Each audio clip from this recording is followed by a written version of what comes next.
It's personal between me and you, and I'm going to do you some serious harm, you big stiff idiot.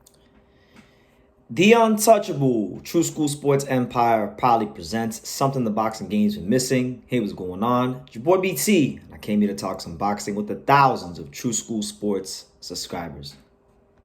All right, so let's talk about Jesse Bam Rodriguez, the latest and greatest with him, his career, as well as one of the best fighters in the world, one of the best Mexican fighters in the world, in my humble opinion. I don't care what nobody say. He got an argument. It's an easy argument to make that he may be the best Mexican fighter of his era. And that's an unpopular argument, but it's a very easy argument to make.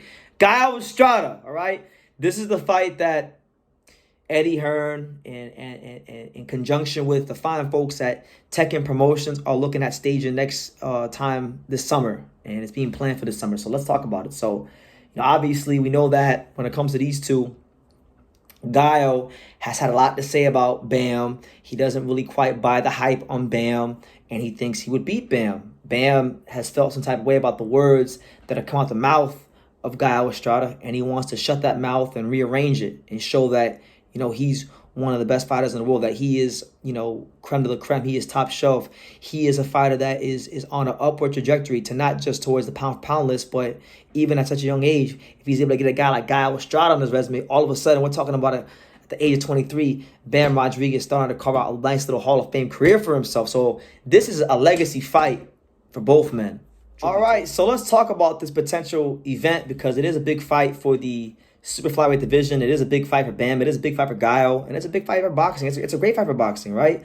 Shout out to ESPN Salvador Rodriguez. He's the one that reported on this. He stated the fact that Eddie Hearn is looking to make this fight happen sometime in the summer in Phoenix, which has been a place that's been getting a lot of fights recently. I feel like finally I may get a chance to go to Arizona because there's a lot of fights going to Arizona. So shout out to the fine folks. Tip of the cap to the fine folks in Arizona. I've always wanted to go to Arizona, so I'm looking forward to whenever I do go. But nonetheless, let's talk about it, right? Now, Gallo Estrada, I feel like Gallo is a guy that, he's defeated every man he's ever stepped into the ring with. And even like my boy, Roman Gonzalez, he can't even say he got one over on Gallo. Bam has been in this, run of form where he's kind of like the legend killer at boxing. He's like the Randy Orton of boxing. He's killing all the legends, beating up on Carlos Cuadras, beating up on Rung Visay. Now, this would mark the third fighter in the old guard of the guys that he's beaten. And after Gallo Estrada, the only guy left to beat, if he wanted to fight him, would be Roman Gonzalez. But as many of us know, for better or for worse, we know Mr. Honda, Tekken Promotions, they're not going to do that fight. They're not going to do that fight. It's not going to happen. So, truth be told, this is going to be a for him as far as fighting the guys from that era. Unless he fights like an Ioka or something like that. But then, Ioka has an issue with Tekken Promotions. He always seems to not be able to get fights done with some of their fighters. So, look, I hope it happens. I hope this fight happens because it looks like, from Bam Rodriguez, he's not much of a talker. We'll never get him confused like a Muhammad Ali or anything like that.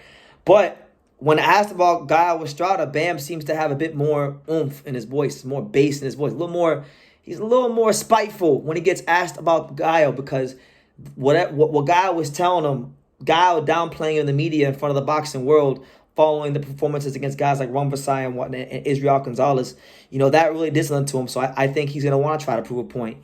And look, good luck to him because it's not easy to prove a point against guys like Gallo Estrada. He's a masterful counterpuncher, but he's also inactive, right? Let's call a spade a spade. He's also been super duper inactive. He ain't fought, I think, since, I'm going to say, RG Cortez, something like that. It's been a while for Gallo. Or maybe, no, since the third Roman Gonzalez fight, and that was September of 2022. So we're talking about, 3 months plus 12, 15. We're talking about already. But if they get to the summer and they fight, we're talking about well over a year and a half of inactivity from Gallo Estrada. So much inactivity from Gallo Estrada, you would have thought he was a PBC fighter. So, just not good. I mean, activity matters. And I think that's where Bam's going to have a supreme advantage over Gallo. And in a sense, this could be the passing of the torch fight. Not the passing of the torch fight we wanted or asked for, because I think a lot of people did want to see Roman Gonzalez versus Bam. But I think this is a good alternative. And hopefully it happens. So, let me know what you guys think. Gallo Estrada, Bam Rodriguez being targeted for the summer out there in Phoenix, Arizona. What do you guys think? What kind of chance you giving Gaio in that fight? Any, favoring Bam? Let me know all that good stuff in the comments down below. Make sure you guys take the time to subscribe. And like I say in every single one of these videos, you can love me or you can hate me, but I'm just a kid from Daniel. So until next time, take care, guys. Thank you for watching another video on the untouchable True School Sports Empire. We're here at the Hatanaka Boxing Gym in Nagoya, Japan. And for more great videos just like this one, make sure you guys click right here.